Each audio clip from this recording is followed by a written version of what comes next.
Hey guys what's up. तो स्वागत है आपका एक नए वीडियो में। मैं हूं सम्राट चौधरी और आप देख रहे हैं मेरे चैनल इंडी वर्ल्ड एंटरटेनमेंट को। तो ताइवान मीडिया से ये रिपोर्ट निकल के आई है जस्ट कुछ ही दिन पहले, 2-3 दिन पहले ही आया है।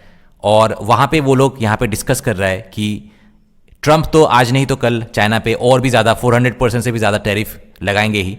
और ये टैरिफ लगाने से पहले जो मोबाइल कंपोनेंट्स है, जो मोबाइल फ़ोन्स है, उसकी स्टॉक बना रहा है ट्रंप सरकार, ताकि झट से टैरिफ लगाने से कोई शॉर्टेज ना हो, चाइना के ऊपर डिपेंडेंट ना हो।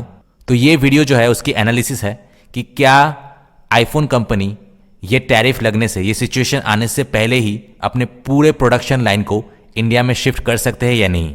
तो ताइवान में बेसिकली दो टाइप्स के लोग होते हैं। एक होते हैं चाइना के जूते चाटने वाले, और एक होता है जो ताइवान जो चाइना के खिलाफ खड़े होने की मंशा रखते हैं, उनके खिलाफ फाइट बैक करने की हिम्मत और मंशा दोनों ही रखते हैं। पर एट द सेम टाइम एक सेक्शन ऑफ पॉपुलेशन है जो चाइना के साथ मर्ज करना चाहते हैं, खुद को चाइना के चट्टे बट्टे समझते हैं। और ऑब्वियसली जब जो सेक्शन ऑफ पॉपुलेशन चाइना के जूते चाटने वाले होते हैं, वो इंडिया के खिलाफ हर वो मौका जो है नहीं छोड़ता है, कोई भी मौका मिले उनको इंडिया के खिलाफ बोलने लगते हैं। तो पहले तो कमेंट सेक्शन में तो मुझे ऑलरेडी पता है कि किस टाइप के लोग हैं, और जिस टाइप के जो चाइनीज़ थे कमेंट सेक्शन में, उनको अच्छी तरीके से पेला है मैंने। लेकिन रिपोर्ट अभी तक देखा नहीं है, तो आपके साथ ही जो है हम रिपोर्ट देखते हैं। रिपोर्ट से पता करते हैं कि जो रिपोर्टिंग कर रहा है वो बैलेंस्ड है, एक नॉन बायस रिव्यू जो है वो दे रहा है, या फिर चाइना की ओर बायस्ड है। तो चलिए वीडियो देखते हैं।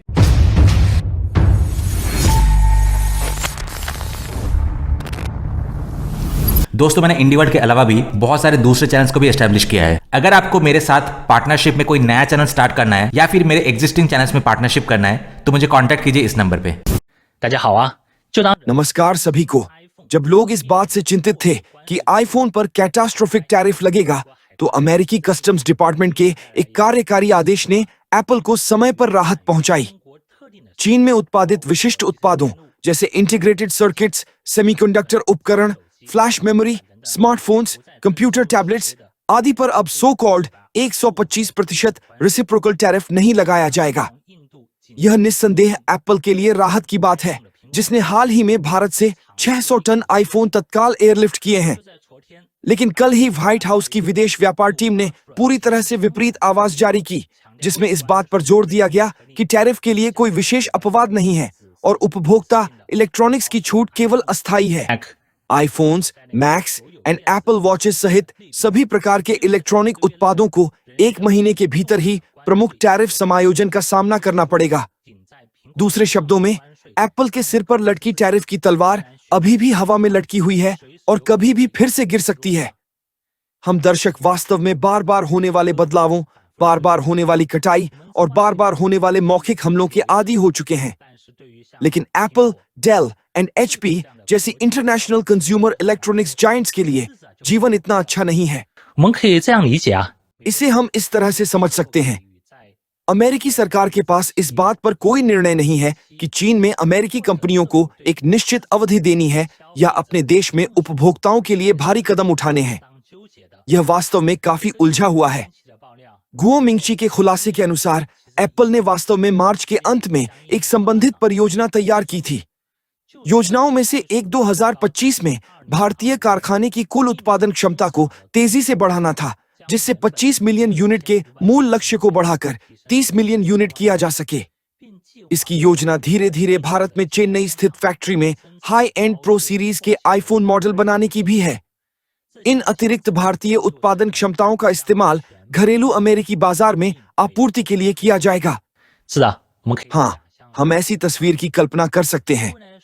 भविष्य में आईफोन के सभी अमेरिकी संस्करण मेड इन इंडिया हो जाएंगे। यह तस्वीर कितनी जादुई है। तो आज आइए एक साधारण विषय पर बात करते हैं। क्या भारत क्षमता हस्तांतरण के लिए इतने बड़े अवसर का लाभ उठा सकता है? क्या भारत में बने आईफोन और चीन में बने आईफोन में वाकई कोई बुनियादी अंतर है? तो आज आइए एक साधारण विषय पर बात करते हैं।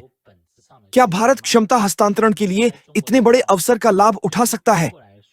क्या भारत में बने आईफोन और चीन में बने आईफोन में वाकई कोई बुनियादी अंतर है? सबसे पहले हमें एक बुनियादी ऐतिहासिक पृष्ठभूमि को समझने की जरूरत है। भारत में आईफोन बनाने का एप्पल का प्रयास हाल के वर्षों में नहीं हुआ है। 2017 की शुरुआत में ही एप्पल ने भारत में आईफोन उत्पादों का उत्पादन करने की कोशिश की थी। उस समय एप्पल ने भारत में आईफोन का उत्पादन निर्यात के लिए नहीं किया था, बल्कि इसलिए किया क्योंकि भारत सरकार ने अपने स्वयं के इलेक्ट्रॉनिक विनिर्माण उद्योग को समर्थन देने के लिए भारत में उत्पादित नहीं होने वाले सभी इलेक्ट्रॉनिक उत्पादों पर 20% आयात शुल्क लगा दिया था, जिसमें स्मार्टफोन और कंप्यूटर शामिल थे। सितंबर 2017 के आसपास विस्ट्रॉन ने पहली पीढ़ी के आईफोन SE की असेंबली शुरू की, जिसे विशेष रूप से स्थानीय भारतीय बाजार में आपूर्ति की गई। iPhone SE 专门供应印度本地市场。 2018 से 2020 तक भारतीय बाजार में एप्पल का प्रदर्शन वास्तव में बहुत खराब रहा। इस अवधि के दौरान भारतीय मोबाइल फोन बाजार पर सैमसंग और हमारे घरेलू ब्रांडों, विशेष रूप से विवो और Xiaomi का दबदबा रहा। 2020 से पहले भारत में आईफोन्स की बाजार हिस्सेदारी पूरे साल 1% से कम थी।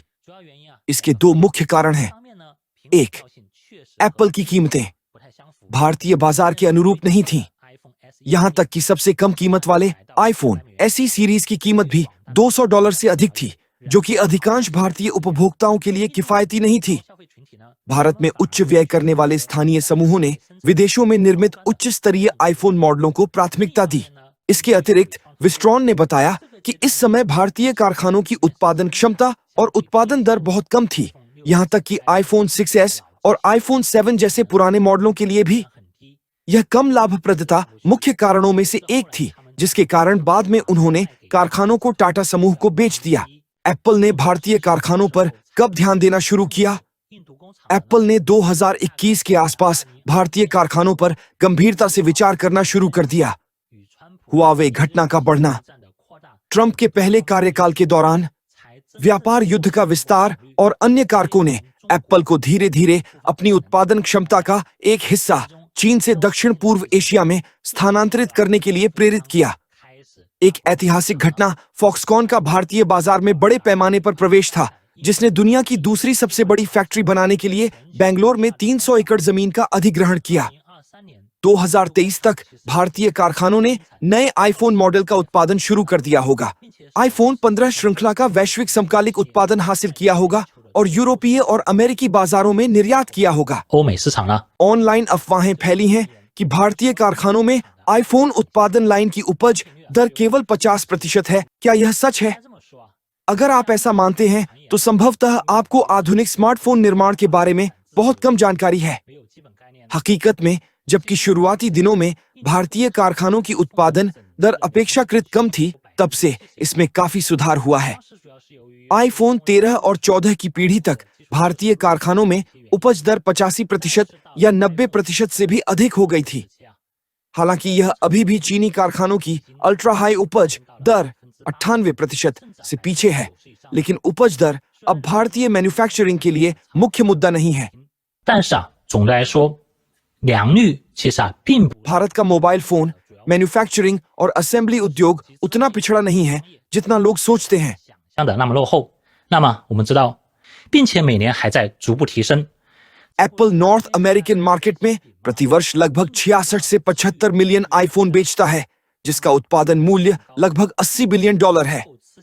यह आंकड़ा लगातार बढ़ रहा है। क्या यह मेड इन इंडिया के लिए एक सुनहरा अवसर है? क्या भारत वास्तव में इतनी बड़ी क्षमता हस्तांतरण कर सकता है?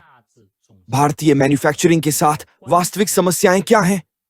यहाँ 4 की पॉइंट्स हैं।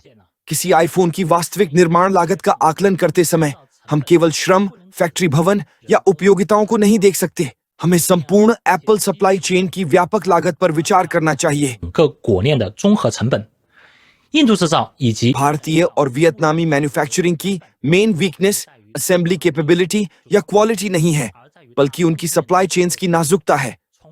डेटा से पता चलता है कि मुख्य भूमि चीन में एप्पल के लगभग 151 मुख्य आपूर्तिकर्ता हैं। 苹果虽然已经拥有大概14个生产基地，但 भारत में लगभग 14 उत्पादन आधार होने के बावजूद केवल 14 मुख्य आपूर्तिकर्ता हैं, जिनमें से अधिकांश विदेशी कंपनियां हैं जो लो एंड असेंबली में केंद्रित हैं। इसका मतलब है कि आईफोन के लगभग 50 से 65% मुख्य घटक, बैटरी, कैमरा मॉड्यूल, डिस्प्ले आदि अभी भी चीन से आयात किए जाने की आवश्यकता है। इसके परिणाम स्वरूप लॉजिस्टिक्स, मैनेजमेंट और इंपोर्ट कॉस्ट अधिक होती है। स्टैटिस्टिक्स बताते हैं कि भारत में आईफोन के निर्माण की समग्र लागत चीन की तुलना में लगभग 15% अधिक है। 成本比在中国大陆制造还要高出15%左右。同时， इसके अतिरिक्त सप्लाई चेन इश्यूज न केवल लागत को प्रभावित करती हैं, बल्कि वे एप्पल के प्रोडक्ट डेवलपमेंट की गति और सप्लाई चेन फ्लेक्सिबिलिटी को भी प्रभावित करती हैं। उदाहरण के लिए, भागों के अलॉटमेंट से लेकर असेंबली तक की पूरी प्रक्रिया, जिसमें झेंगझों में 48 घंटे लगते हैं, भारत में लॉजिस्टिक्स इनएफिशिएंसीज के कारण हफ्तों लग सकते हैं। 大延长了整个 iPhone 产品的周期。我们 यह आईफोन प्रोडक्ट साइकिल को बहुत लंबा कर देता है, जो तेज गति वाले स्मार्टफोन बाजार में एक महत्वपूर्ण मुद्दा है। 都会比竞争对手输半步。所以，即便是苹果在2025年将30% भले ही एप्पल 2025 तक आईफोन उत्पादन का 30% भारत को स्थानांतरित कर दे, भारत की सप्लाई चेन की वर्तमान स्थिति को देखते हुए यह केवल असेंबली कैपेबिलिटी का हस्तांतरण होगा, न कि संपूर्ण इंडस्ट्रियल चेन का। 点，我们要理解啊，时间来到了2025年，如今智能 2025 तक स्मार्टफोन की असली मेन कॉम्पिटिटिव बढ़त क्या होगी? असेंबली क्षमताएं, OEM लागतें या मेन टेक्नोलॉजी और इनोवेशन पर नियंत्रण? उदाहरण के लिए फोल्डेबल फोन को ही लें। कुछ लोगों का कहना है कि एप्पल इसे जारी नहीं करेगा क्योंकि इसका स्वरूप अभी परिपक्व नहीं है। अन्य लोगों का दावा है कि Apple secretly foldable device developed कर रहा है। इसके बावजूद फोल्डेबल स्क्रीन के main components UTG ultra thin glass, सटीक टिका और एलॉय बेरिंग टेक्नोलॉजी वर्तमान में चीन के यांगत्जी और Pearl River Delta industrial groups में केंद्रित हैं। एक दशक से अधिक समय से विकसित यह R&D इकोलॉजी मैकेनिज्म स्मार्टफोन नवाचार के लिए महत्वपूर्ण है। अंतर्निहित तकनीकी सहायता के बिना भारतीय विनिर्माण को कम उन्नयन सीमा का सामना करना पड़ता है। 第三个关键点，目前智能 स्मार्टफोन इंडस्ट्री यकीनन अपने अंतिम चरण में है। भविष्य की प्रतिस्पर्धा AI इकोसिस्टम और एप्लीकेशन डिप्लॉयमेंट पर केंद्रित होगी। कुक ने घोषणा की है कि एप्पल पूरी तरह से AI पर काम करेगा, लेकिन वास्तविकता यह है कि एप्पल जनरेटिव AI और बड़े मॉडलों के मामले में गूगल, माइक्रोसॉफ्ट और यहां तक कि सैमसंग से भी पीछे है। AI कंपटीशन इकोसिस्टम, डेटा और फुल स्टैक तकनीकी क्षमताओं के बारे में है। भारत में स्थानांतरण सॉफ्टवेयर आउटसोर्सिंग के लिए काम कर सकता है, लेकिन यह AI तकनीक को महत्वपूर्ण रूप से आगे नहीं बढ़ाएगा। हालांकि अलीबाबा के साथ एप्पल का सहयोग आशाजनक है। एप्पल AI का चीनी संस्करण आश्चर्यजनक रूप से संपूर्ण उपयोगकर्ता अनुभव प्रदान कर सकता है। 是有可能超出预期的呀。最后第四点也是最为关键的一点，美国 क्या अमेरिका वाकई चाहता है कि एप्पल की इंडस्ट्रियल चेन असेंबली के लिए वापस आए? 为了组装， क्या वे चाहते हैं कि फॉक्सकॉन में काम करने वाले अमेरिकी लोग पार्ट्स जोड़ने का काम करें? 怎么可能呢？ ऐसा नहीं लगता। 整个贸易团队的目标还是希望利用苹果产业背后的美国本土 व्हाइट हाउस का लक्ष्य कोर सेमीकंडक्टर उत्पादन की वापसी के लिए एप्पल की मैन्युफैक्चरिंग और इंडस्ट्रियल चेन का लाभ उठाना है। 带动背后 वे हाई एंड चिप मैन्युफैक्चरिंग को वापस लाना चाहते हैं। 底层逻辑呢，还是希望高端芯片制造业回流嘛。目前美国新建一座 वर्तमान में अमेरिका में 12 इंच वेफर फैक्ट्री बनाने में 30 से 50% अधिक लागत आती है और इसमें 42 महीने लगते हैं, जबकि चीन में यह 28 महीने है। हाई एंड चिप मैन्युफैक्चरिंग केवल कैपिटल और टेक्नोलॉजी के बारे में नहीं है, यह एफिशिएंसी और इंडस्ट्रियल इकोसिस्टम का युद्ध है। 后的竞争本质上是市场的竞争，是 Apple to Apple 的竞争。芯片制造不仅关乎于资本与技术，更重要的是一场效率和产业生态的战争。从这个视角出发，美国政府真的有意愿把苹果产业 इस दृष्टिकोण से क्या अमेरिका वास्तव में भारत में एप्पल का उद्योग चाहता है? यह घंटी चुराने के लिए कान बंद करने जैसा है। जब तक हाई एंड चिप्स और उन्नत पैकेजिंग ईस्ट एशिया में रहेंगी, ग्लोबल इलेक्ट्रॉनिक्स मैन्युफैक्चरिंग का कमांड सेंटर वहां से नहीं हटेगा। एप्पल की वर्तमान भारत रणनीति basically risk hedging, geopolitical balance और टैरिफ रिएक्शंस के बारे में है। 之类的地缘政治的风险，但本质上呢，真正产业话语权仍然掌控在掌控芯片、掌控 AI、掌控尖端材料、尖端零部件、尖端工艺的国家手中。 इसका उद्देश्य लो एंड प्रोडक्शन को स्थानांतरित करके शॉर्ट टर्म रिस्क्स को कम करना है। लेकिन सच्ची industrial power chips, AI, state of the art materials और टेक्नोलॉजी को नियंत्रित करने में निहित है। क्या होगा अगर चीन अमेरिका टैरिफ कम हो जाए? क्या होगा अगर अमेरिका दक्षिण पूर्व एशिया में टैरिफ बढ़ा दे? या क्या होगा अगर एप्पल को भारत में भी वही समस्याएं झेलनी पड़े जो हाल ही में सैमसंग को झेलनी पड़ी? 谈得比较开心，谈得挺愉快的。中美的关税降低了呢？万一美国的关税大棒又落在东南亚了呢？又或者最近三星的在印度的遭遇，你确定不会落在苹果印度分公司上面上演吗？简单来说，产业权力的底层逻辑与未来 इंडस्ट्रियल पावर और भविष्य की टेक्नोलॉजी कंपटीशन, असेंबली लाइनों को स्थानांतरित करना इतना सरल नहीं है। पिछले दशक में एप्पल की प्रगति मेड इन चाइना से गहराई से जुड़ी हुई है। चीन के पास अभी भी दुनिया की सबसे मजबूत इलेक्ट्रॉनिक्स मैन्युफैक्चरिंग क्षमताएं हैं, एक ऐसा तथ्य जिसकी भरपाई भारत या किसी अन्य देश द्वारा नहीं की जा सकती। 苹果这10多年的发展与进步，实际上与中国制造已经是你中有我，我中有你了。目前中国在电子产业制造领域仍然拥有着全球最强的学习速度和技术能力，不仅是印度啊，这在全 भविष्य में एप्पल और चीन की इंडस्ट्रियल चेन पॉसिबली टैरिफ युद्ध के तहत सर्वोत्तम समाधान खोजने के लिए सहयोग करेगी। आज के लिए बस इतना ही। अगर आपके कोई सवाल है तो नीचे टिप्पणी करें। मिलते हैं अगले वीडियो में। 我们下期视频再见。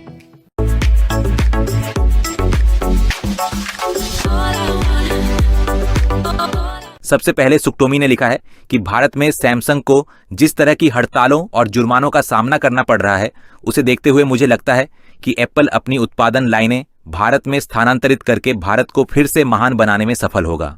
उसके बाद गोबा फायर ने लिखा है कि भारतीय उत्पादन लाइन के साथ सबसे बड़ी समस्या चीन या संयुक्त राज्य अमेरिका नहीं है, बल्कि खुद भारतीय सरकार है। अगर आप भारत में व्यापार करते हैं तो एक पैसा भी घर ले जाने के बारे में न सोचें। उसके बाद ये टॉप ने लिखा है कि भारत में पैसा कमाएं और भारत में ही खर्च करें, एक पैसा भी घर ले जाने के बारे में न सोचें।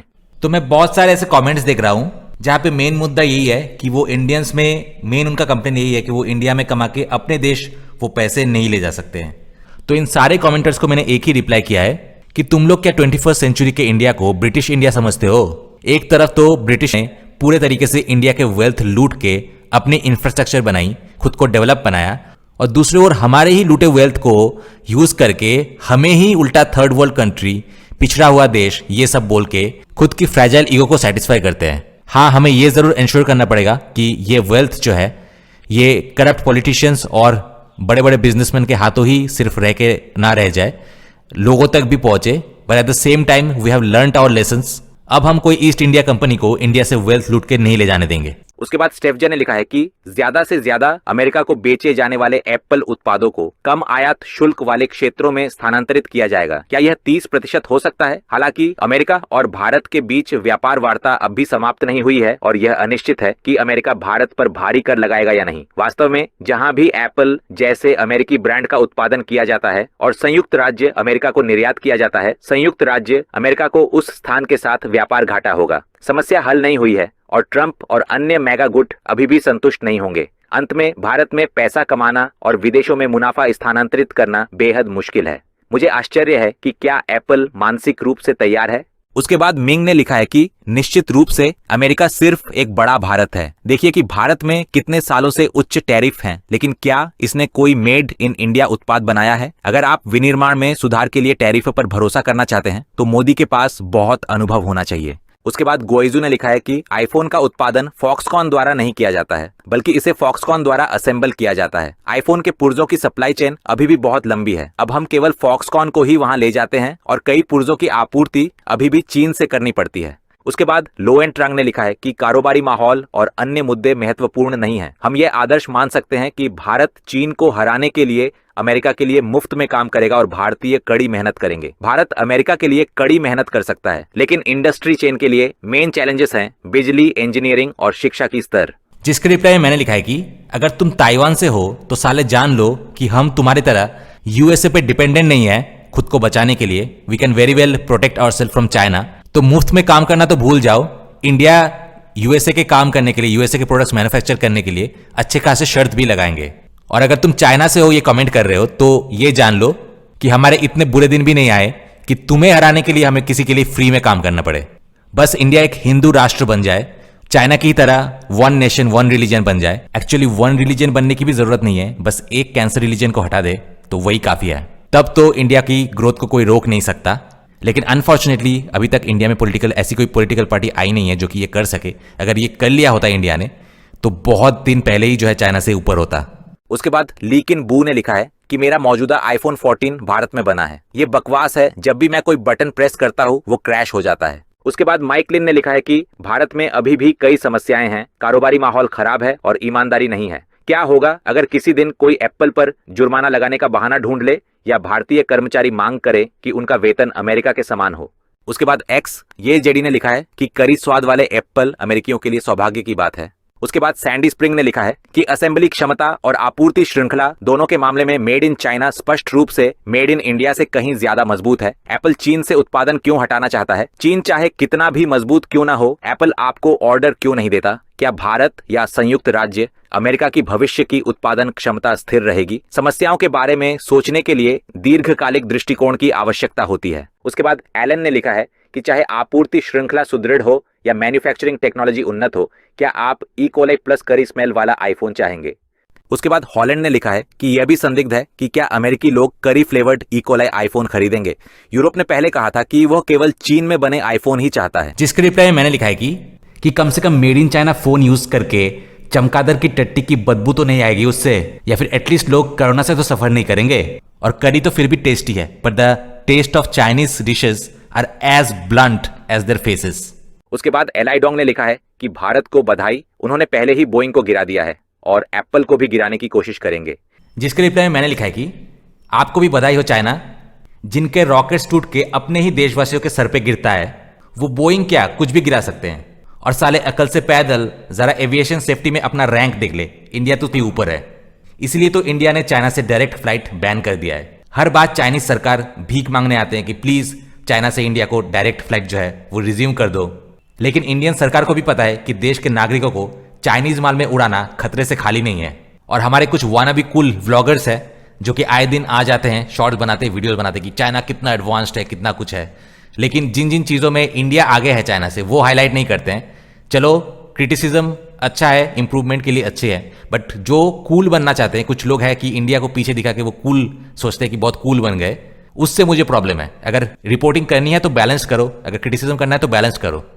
नेक्स्ट बायरन वोंग ने लिखा है कि चीन ने साल की शुरुआत में भारत को मोबाइल फोन निर्माण उपकरण, फोटोवोल्टिक उपकरण और शील्ड मशीनों के निर्यात पर प्रतिबंध लगा दिया था।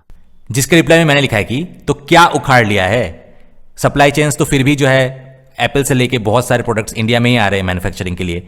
और ये जो तुम लोग इतना बोलते हो कि इंडिया में ये प्रॉब्लम है, वो प्रॉब्लम है, इंडिया डिवाइडेड है, इलेक्ट्रिसिटी नहीं है, सप्लाई चेन्स नहीं है, मैन्युफैक्चरिंग इंफ्रास्ट्रक्चर नहीं है, तो इतना डरते क्यों हो भाई? अगर इंडिया कोई कंपटीशन ही नहीं है तो ये ब्लॉक वॉक करके इतना क्यों फट रहा है तुम्हारा? क्योंकि तुम्हें भी पता है कि एक बार इंडिया ने अपने घर के अंदर के दुश्मन को मिटा दिया तो फिर चाइना क्या कोई भी देश जो है इंडिया से कंपीट नहीं कर पाएगा। उसके बाद एलन एच ने लिखा है कि मैंने इंडियन मेड आईफोन से फोन किया और फिर मुझे डायरिया हो गया। जिसके रिप्लाई में मैंने लिखा है कि मैंने भी चाइना मेड फोन से एक फोन किया था और उसके बाद पता नहीं मुझे क्या हुआ, हर रात मुझे गलवान वैली क्लैश के फ्लैशबैक्स दिमाग में आते हैं। और तो जब से ये चाइनीज मेड फोन मैंने यूज करना शुरू किया तब से इंडियन आर्मी को देखते ही डर के मारे मेरे पैंट में सुसु हो जाता था।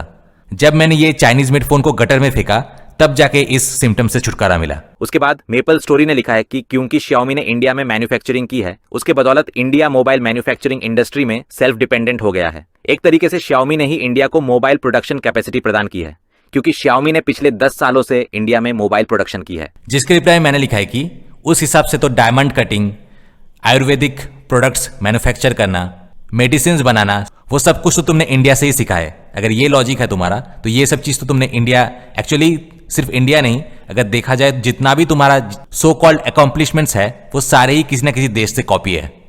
उसके बाद हैश शाई ने लिखा है कि विश्लेषण बहुत सटीक है। मुझे लगता है कि यह असंभव है कि यह असेंबली श्रमिकों की समस्या है। कई ताइवानी मीडिया जानबूझकर कहते हैं कि यह भारतीय श्रमिकों की समस्या है, मुख्य बिंदु से बचते हुए, जबकि मुख्य समस्या कुछ और ही है। उसके बाद चियांगजांग ने लिखा है कि मैं सहमत हूं और यह एक बार फिर एक समस्या को दर्शाता है, यानी जो देश 21वीं सदी की शुरुआत में वैश्वीकरण की प्रक्रिया से चूक गए, जिन देशों ने अवसर का लाभ नहीं उठाया और जिन देशों ने बेसिक इंडस्ट्रियलाइजेशन पूरा नहीं किया, उनके लिए फिर से विकास करना बेहद मुश्किल होगा। उसके बाद ऑकलैंड सिंह ने लिखा है कि 10 साल पहले मुझे एक कंपनी ने भारत में निवेश अनुसंधान करने के लिए भेजा था। मैं जो रिपोर्ट लेकर वापस आया वह यह थी कि भारत को एक प्रमुख निवेश गंतव्य नहीं होना चाहिए, क्योंकि यह बहुत विखंडित है और इसे नियंत्रित करना मुश्किल है।